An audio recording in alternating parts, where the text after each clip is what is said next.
안녕하세요. 저는 올해 40대 초반의 남성입니다. 여기에 올라오는 사연들을 보면 세상에 정말 다양한 일들이 일어나는 것 같아요. 저도 여러분들 못지않게 몇 년 전 아주 충격적인 일을 겪었습니다. 지금 그때를 생각하면 아직도 두 손이 부들부들 떨리고 숨이 잘 안 쉬어져요. 제일 믿었던 사람한테 배신을 당하는 건 정말 감당할 수 없는 일인 것 같습니다. 여러분도 저의 이야기를 들으시고 분명 놀라실 거예요. 저는 제가 첫눈에 반한 여자와 결혼을 했습니다. 정말 우연히 만났던 사람인데 저는 그 여자를 보고 머릿속에서 종이 울렸고 세상에 그 여자밖에 보이지 않았죠. 저와 전혀 아는 사람도 아니었고 우연히 한 커피숍에서 만난 여자였는데 너무 예쁘고 이 사람이 아니면 저는 안 되겠다는 생각이 들 정도였습니다.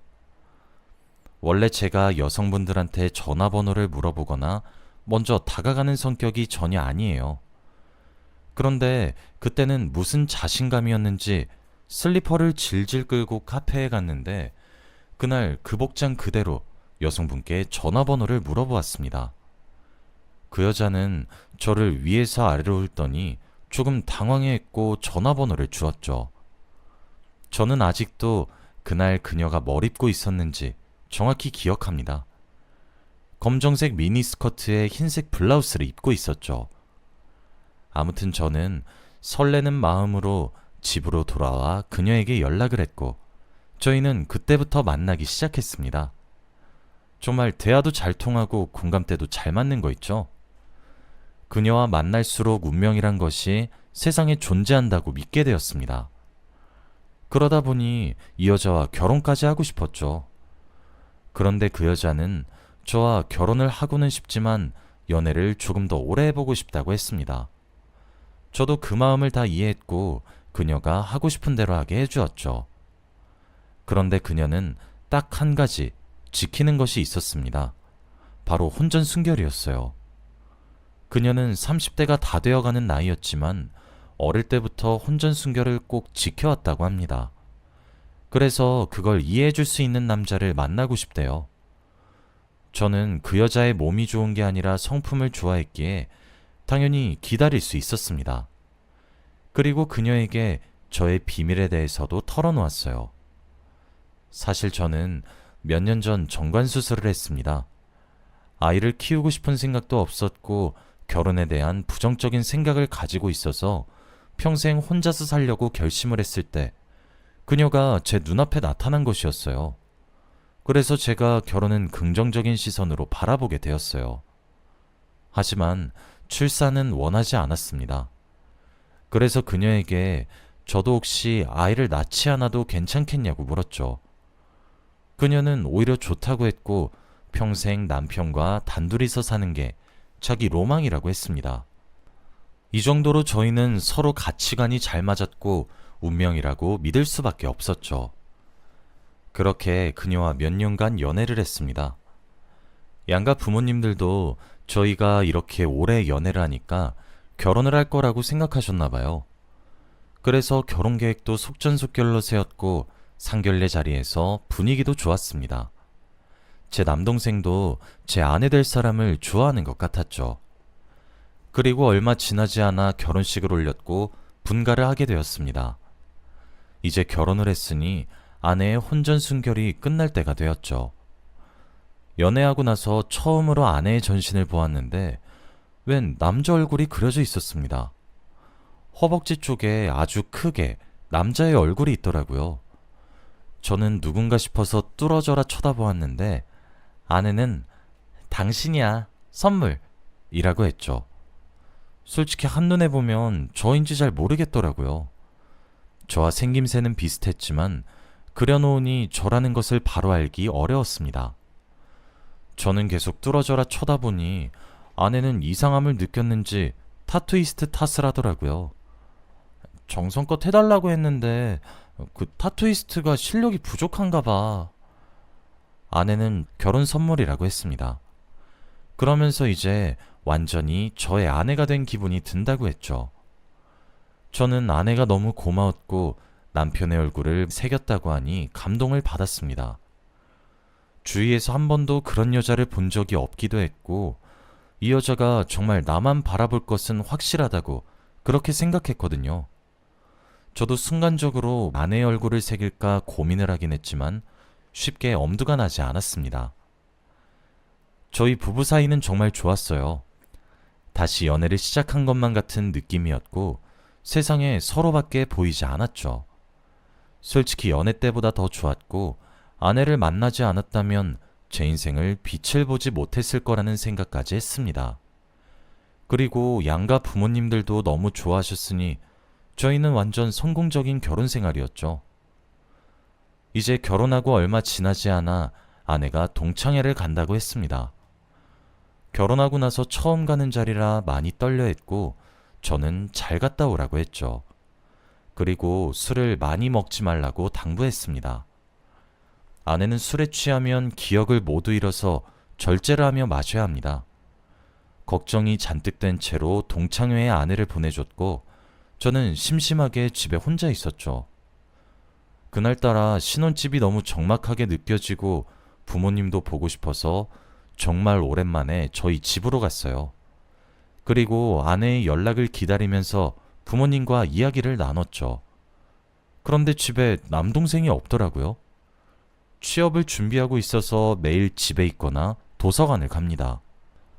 당연히 이 시간이면 집에 있어야 할 애가 없어서 부모님께 동생 어디 갔냐고 물어보니 오랜만에 친구를 만나러 갔다고 하더라고요. 그래서 혼자 취업 준비나 하는 애가 무슨 친구야 라고 생각했죠. 집에서 밥을 먹고 아내의 연락을 기다렸으나 아내는 전화 한 번 오지 않았습니다. 제가 문자를 보내도 답장이 없었죠. 밤 12시가 지날 때까지 연락이 없어서 너무 걱정이 되었습니다. 그리고 아내는 새벽 3시쯤 집에 돌아왔어요. 술에 떡이 돼서 제대로 걷지도 못한 채 집으로 돌아왔고 저는 화가 났습니다. 그런데 술에 취한 사람한테 화를 내는 게 소용이 있겠나요? 아내는 자기 몸 하나 감당하기도 힘들어했고 제 말은 무시한 채 바로 침대에 누워 잠에 들었습니다. 아침에 일어나면 아내에게 한 소리 할 생각으로 저도 잠에 들었고 다음날 일어났죠. 그리고 아내는 역시나 기억이 하나도 안 난다고 했습니다. 자기가 몇 시에 들어왔고 술을 어디서 어떻게 마셨는지 기억이 안 난대요. 그래서 저에게 미안하다고 사과만 했고 바로 미안하다고 하니까 할 말이 없더군요. 다음부터 술은 절대 안 먹는다고 하길래 그러라고 했고 저는 해장국을 끓여주고 아내를 용서했습니다. 저희 부부는 다시 금슬이 좋아졌고 남들의 부러움을 잔뜩 샀죠. 정말 행복했고 아내와 평생 같이 살 수 있을 것만 같았습니다. 제 운명의 상대라고 생각했죠. 그런데 어느 날 아내가 저에게 충격적인 말을 했습니다. 퇴근을 하고 집에 갔는데 아내가 기쁜 목소리로 저에게 말을 했어요. 제 눈앞에는 두 줄이 그어진 임신 테스트기였고 아내는 나 임신했어 라고 했죠. 저는 너무 당황스러웠습니다.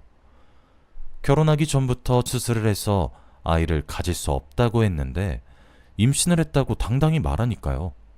제가 당황스러운 표정을 지으니까 아내가 예상했다는 듯이 반응했고 수술은 아예 임신을 못 시키는 게 아니라고 해요. 낮은 확률로 임신이 될 수 있다고 합니다. 자신이 다른 남자의 아이를 가진 거라고 착각하지 말라고 했고 무조건 저의 자식이 맞대요. 저는 그런 말을 몇 번 들어본 적이 있긴 하지만 주위에서 그런 사례가 없기 때문에 당황스러웠죠. 그래도 제가 믿는 아내가 임신을 했다고 하니까 철석같이 믿었어요. 이것도 하늘에서 내려준 운명이라고 생각했거든요. 아내가 임신하면서 정말 살뜰히 모셨습니다. 손 하나 까딱하지 못하게 하면서 모든 일을 제가 다 했죠. 그리고 양가 부모님도 너무 좋아하셨어요. 아내의 배가 점점 불러올수록 아기와 같이 꾸려나갈 미래가 너무 기대되었습니다. 그리고 병원도 같이 다니면서 정말 아빠가 될 준비를 하고 있었죠. 저희 부부는 하루하루가 너무 행복했습니다. 입꼬리가 귀에 걸려서 잘 내려오지 않았죠. 아내는 이제 만삭이 되어서 출산 준비를 하고 있었습니다. 저는 아내보다 더 긴장을 하면서 밖에서 기다렸고 수술실에서 아기 울음소리가 들렸죠. 그 소리를 듣는 순간 온몸에 소름이 돋으면서 저도 모르게 눈물이 나더라고요. 이제 저는 아기 아빠가 되었고 정말 좋은 가장이 되겠다고 결심을 했습니다. 그리고 병원에서 매일같이 아기를 보러 갔어요. 유리창 너머로 누워있는 제 아기를 보는데 정말 귀여웠습니다. 그런데 우연히 저는 이상한 걸 보았어요. 바로 아이의 혈액형을 보게 되었는데 저와 아내 사이에서 나올 수 없는 혈액형이었습니다. 아이가 누워있는 침대 앞에 붙어져 있었죠. 옆에서 해맑게 웃고 있는 아내를 한번 보니 순간 무서워졌습니다. 저 애가 제 아이가 아닐 수도 있다는 생각이 들었죠. 그리고 그때부터 조금씩 엇나가기 시작한 것 같습니다. 아이를 낳기 전까지 아내를 살뜰히 모셨지만 아이를 낳자마자 태도가 변한 저를 보고 아내가 많이 속상해했어요. 왜 이렇게 사람이 변했냐며 화도 내고 울기도 했죠. 그런데 도저히 생각 정리가 되지 않았습니다. 아이의 혈액형을 보니 머릿속이 너무 어지러웠죠. 아내가 아이를 데리고 집에 돌아오는 동안에도 아무 말 하지 않았습니다. 그리고 제가 혈액형이 이상한 건가 싶어서 다시 혈액형 검사도 받아봤지만 똑같았어요. 그래서 결국 아내 몰래 친자 검사를 의뢰하기로 했습니다. 아내가 자고 있는 사이에 친자 검사를 하는데 필요한 물건들을 챙겼죠. 그리고 다음날 해가 뜨자마자 의뢰를 했습니다. 결과가 나오는데 일주일이 걸린다고 했고 일주일 동안 어떻게 살았는지 몰라요. 정말 맨정신으로는 살 수 없었습니다. 매일 퇴근 후에 술을 먹고 새벽에 집으로 들어갔고 해가 뜨자마자 바로 집에서 나왔죠. 그리고 아내와 이야기도 안 하고 아기도 눈에 들어오지 않았습니다. 아내는 혼자서 육아를 했고 갑자기 변한 제가 의심스러웠겠죠. 그리고 아이한테는 더욱 관심이 없으니 속상해했습니다. 아내가 이유를 물어도 대답을 해주지 않고 답답했는지 결국 가족들에게 알렸어요. 아내는 저희 부모님한테 제가 요즘 집에 잘 들어오지도 않고 밖에서 술을 먹고 만취가 된 상태로 집으로 돌아와 잠만 자고 나간다고 그렇게 다 일러 바쳤고 거기다가 다른 여자를 만나는 것 같다고 했습니다.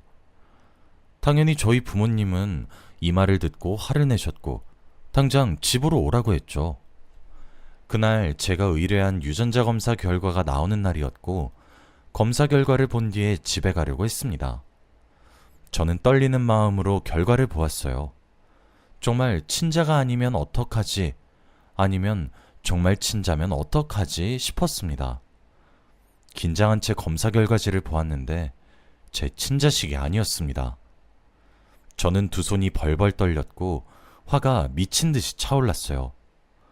바보같이 그것도 모르고 아내가 임신했을 때 공주대하듯 모셨던 거잖아요. 저는 바로 집으로 갔고 제가 들어가자마자 어머니와 아버지는 저에게 큰 소리를 치셨습니다. 그리고 옆에서 제가 혼나고 있는 걸 아내가 보고 있었죠. 저는 부모님의 말이 귀에 들리지 않았고 유전자 검사 결과지를 보여드렸습니다. 다들 검사 결과지를 보시면서 표정이 굳으셨고 아내도 달려와서 보았죠. 당연히 미안하다고 용서를 구할 줄 알았던 아내는 오히려 이게 뭐야? 누구 유전자인데? 라고 모른다고 했고 저는 그럴수록 더 화가 났죠. 니 애랑 나 유전자 검사했는데 친자 아니더라? 솔직히 말해. 누구 애야? 너 대체 어떤 놈이랑 그런 거야? 결국 저는 소리를 치고 말았죠. 아내는 계속 무슨 소리냐며 제 아이가 맞다고 했고 검사 결과지가 잘못됐다고 했습니다. 저는 혈액형도 이런 혈액형이 나올 수 없다고 반박했고 아내는 계속 똑같은 말만 되풀이했지요. 둘 다 질기새가 없었고 저는 인정을 하지 않는 아내가 너무 답답했습니다. 그런데 그때 방 안에 있던 남동생이 나왔어요. 그리고 죽상인 표정을 하며 갑자기 제 앞에서 무릎을 꿇었습니다. 형, 미안해. 내 아이야. 가족들은 전부 다 그게 무슨 소리냐고 물었고 장난치지 말라고 했습니다. 아내도 말도 안 되는 소리라고 했죠. 그런데 남동생은 충격적인 진실에 대해 말하기 시작했어요. 알고 보니 남동생과 제 아내는 첫사랑 사이였습니다. 학창 시절부터 알고 있던 사이였고 둘이 연애도 했었대요. 그러다가 상견례 자리에서 둘은 처음 보았다고 합니다. 아내가 솔직히 결혼을 해도 되는 건가 싶었지만 그래도 그때는 제가 너무 좋았기에 동생한테 그냥 모른 척하고 살자고 했다네요. 그래서 그렇게 살다가 동창회에서 만나게 되었다고 합니다. 둘이 다닌 학교가 같으니 집이 아닌 술자리에서 친구 신분으로 만나게 되었고 그날 결국 사고를 친 것이죠. 동창회에 간 날 남동생도 친구를 만나러 간다고 집에 없었고 아내는 새벽 늦게 술에 잔뜩 취한 채로 집에 돌아왔었습니다. 저는 모든 퍼즐 조각이 다 맞추어졌죠. 저는 그 말을 듣고서도 거짓말하지 말라고 말을 했어요. 일부러 형수제 숨겨주려고 그러는 거면 다시 방으로 돌아가라고 했습니다. 그런데 남동생은 울면서 말을 했어요. 형수 다리에 남자 문신 있는 거 알지? 그거 내 얼굴이야.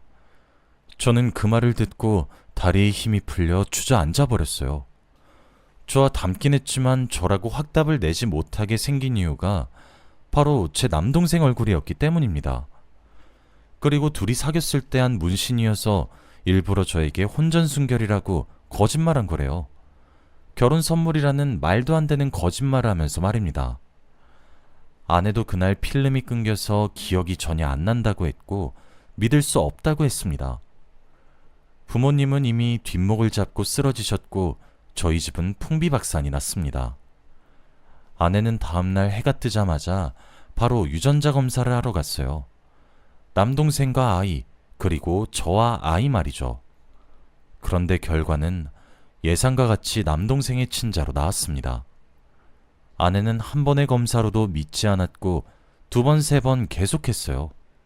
의뢰를 하는 곳에서도 이제 그만 오라고 아내를 말릴 정도였죠. 아내는 도저히 믿을 수 없다고 했고 절망에 빠졌습니다. 그리고 그제서야 미안하다고 저한테 사과를 했어요. 정말 하루 실수였고 전혀 기억도 나지 않는다고 했습니다. 이런 쓰레기 같은 사람한테 제가 첫눈에 반하고 결혼까지 한 게 너무 한심하고 후회스러워요. 시간을 되돌릴 수만 있다면 당장 되돌리고 싶었습니다. 아예 그녀를 만나기 전으로 돌아가서 이런 악연을 시작하고 싶지도 않아요. 부모님은 당장 아이를 데리고 집에서 나가라고 했고 그 여자는 끝까지 저를 붙잡았어요. 그리고 저는 이혼을 요구했습니다.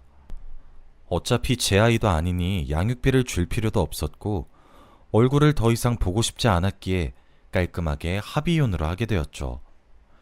제가 이혼을 하자고 하니 절대 이혼만큼은 안 된다고 했습니다. 그런데 동생은 그 여자한테 다시 재결합을 하자고 했습니다. 자기 자식이니 자기가 책임지겠다고 하면서 말이에요.